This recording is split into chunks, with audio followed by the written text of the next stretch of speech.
Hi, I'm Donnie MacDonald. I'm from Green Hill in Nova Scotia. I work at Century Mac Farm, dairy operation.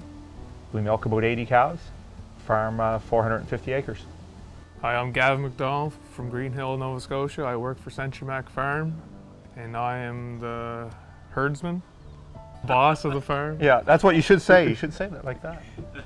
Yeah, I enjoy working with him, with my dad, but as much as anybody can put up with one person, you know, but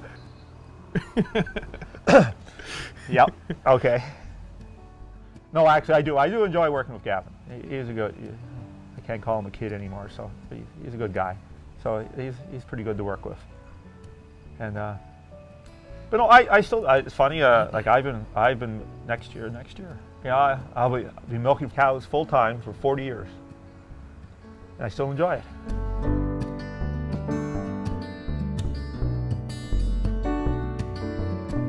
We decided to incorporate the farm as Gavin was coming on to the farm and trying to make up his mind whether he wanted to continue farming. We decided if we incorporated it made it a lot easier for him to move in slowly and take over if he wanted to do this in the future. over time I will see, I guess. And we're not in any rush. Like, I never want to force anybody to do anything, so I'm not forcing him to make his mind up today, tomorrow. Someday down the road when I feel like I'm going to want to slow down totally, like, you know, or something, then maybe then then the pressure will be on him.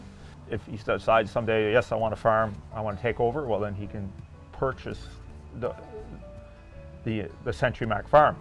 Or if he wants to gradually move in as a smaller partner, he can move in as shares in the farm.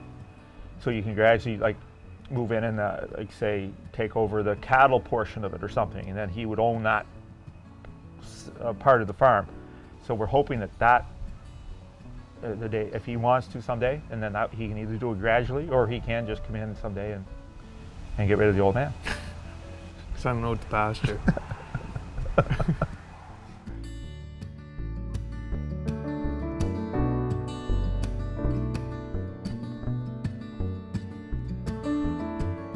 Challenges are Scottish history. They landed us in the most hilly area of Nova Scotia, I think. Fuel prices are always a challenge.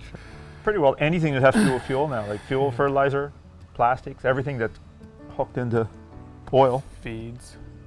You know, I think it's much the same in the States. I think it's input costs go up. And there's not much you can do. Like you can't say, well, I could become more efficient, because there's nothing you can do about that. When those costs go up, it's hard to, if you don't feed your cows well, you don't get the production. Like finding people to work, it's just, nobody wants to work, and it seems not too many people want to work these type of hours and on farms in general, so, and to compete with prices for people working out west in Alberta and stuff like that, we can't compete with that, so that's another problem. So and I think that problem's everywhere, that labor problem.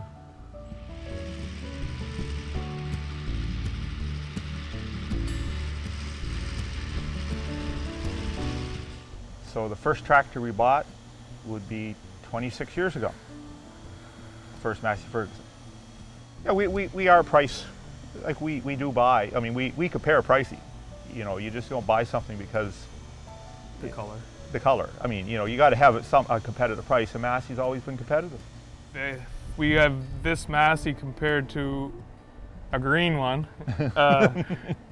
that you had to shift manually still, and we figured that was a lot of shifting to do with a lot of clutch work. We figured it out for one of our farthest fields. It was 21 shifts there and 21 back. And with this one, it's just you kind of set it and it shifts on itself. So now it made definitely a big improvement over the other option. So you basically just drive it like an automatic car. It'll go through its gears and through its ranges right through. And then it'll gear down when you lower your RPMs. It will start gearing down again. So the operators figured it was just going to be a lot less wear and tear on them. Especially jobs where you're doing like especially spreading manure, you're just doing load after load. you're doing the same thing. You're going the same place, and very repetitive. So if you can make it easier on yourself, all the better.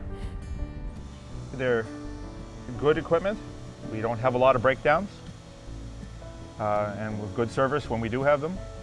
So that's probably why we stay with them.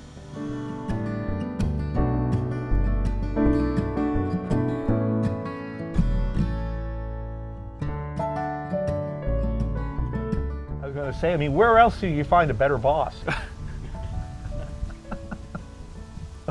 Or could be a better employee. Yeah.